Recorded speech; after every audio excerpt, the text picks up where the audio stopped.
del mundo. No sé si ustedes sabían, la más grande del mundo está en Frankfurt, la segunda más grande está en Guadalajara, México, y después le sigue, tengo entendido, Buenos Aires, después Bogotá. En Frankfurt, en el año 2010, como suele hacerse en las grandes ferias del libro, invitan a un país. Un país es invitado todos los años y en ese entonces fuimos invitados nosotros. Fuimos invitados los argentinos. ¿Quién presidía el país en el 2010? La presidiaria, la de la tobillera, como dice Alberto.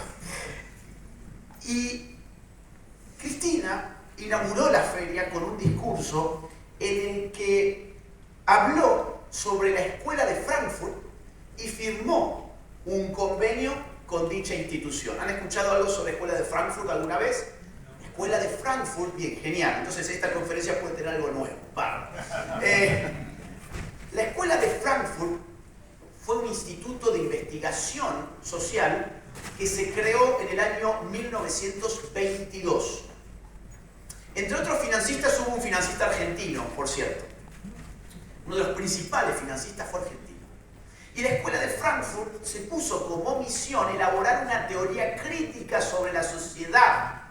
Y esa teoría crítica iba a absorber el paradigma marxista para reformularlo en términos no solo económicos, sino culturales. Es decir, y esto es muy importante que se entienda, la escuela de Frankfurt iba a hacer algo distinto con Marx, algo distinto de lo que hizo, por ejemplo, Lenin con Marx. Marx cree fervientemente en que la realidad de la sociedad está en el sistema económico.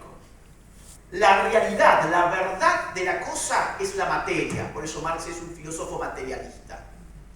Por lo tanto, para modificar verdaderamente la sociedad, es decir, para hacer una revolución, que finalmente es lo que busca el marxismo, una revolución, es una filosofía de la revolución el marxismo, tiene que atacar, tiene que reconfigurar el sistema económico.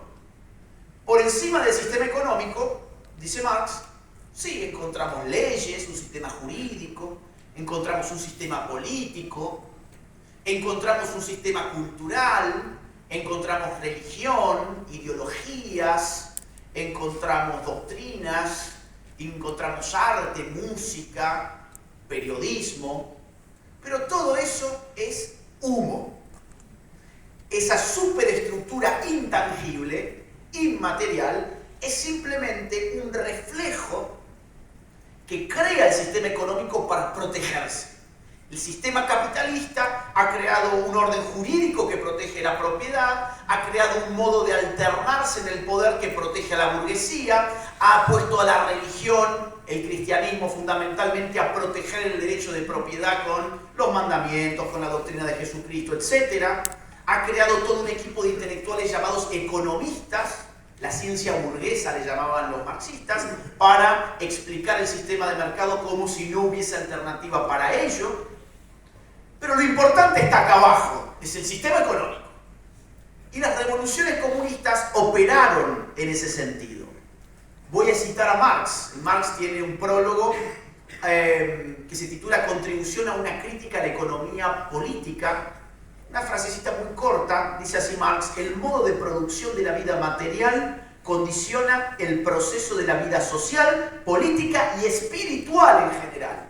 Con espiritual, él está pensando en Hegel, pero nosotros podríamos resumirlo a cultural. ¿Qué significa? Si yo quiero cambiar a la sociedad, no tiene sentido que cambie su cultura, porque su cultura es un reflejo, es epifenoménico.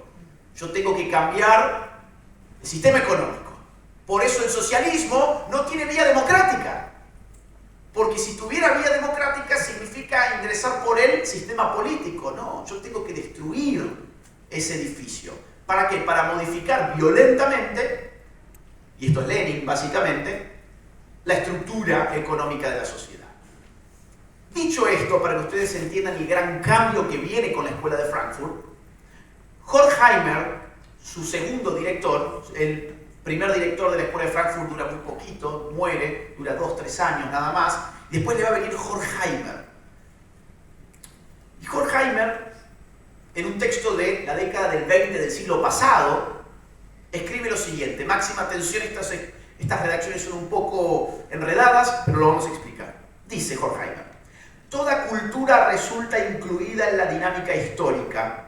Sus dominios, es decir, los hábitos, los usos y costumbres, el arte, la religión, la filosofía, constituyen en su entrelazamiento los factores dinámicos que en cada caso contribuyen a mantener o destruir una forma determinada de sociedad.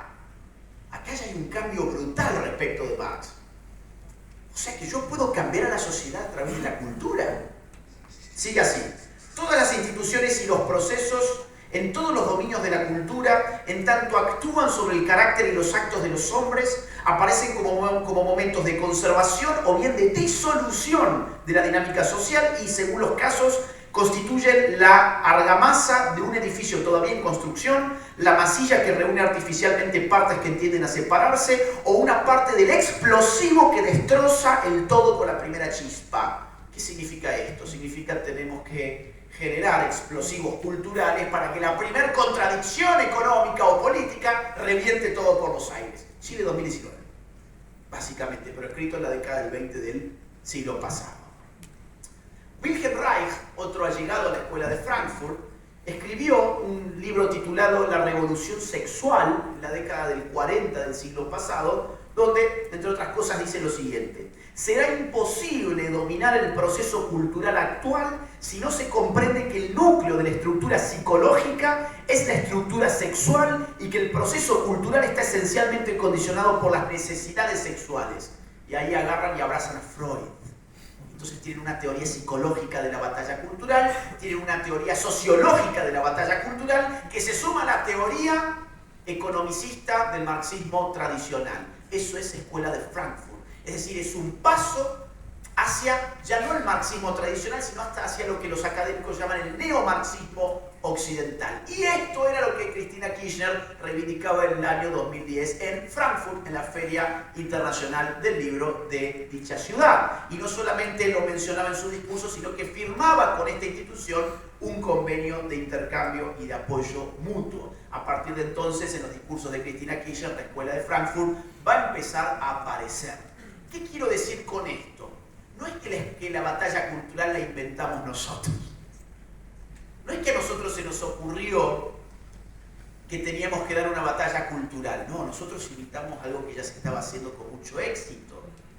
Solo que ellos no lo vociferaban de la misma forma que nosotros, pero lo hacían y conocían los fundamentos teóricos de estas maniobras políticas. No solo conocían a la Escuela de Frankfurt, conocían a Antonio Gramsci. A Antonio Gramsci lo han escuchado alguna vez.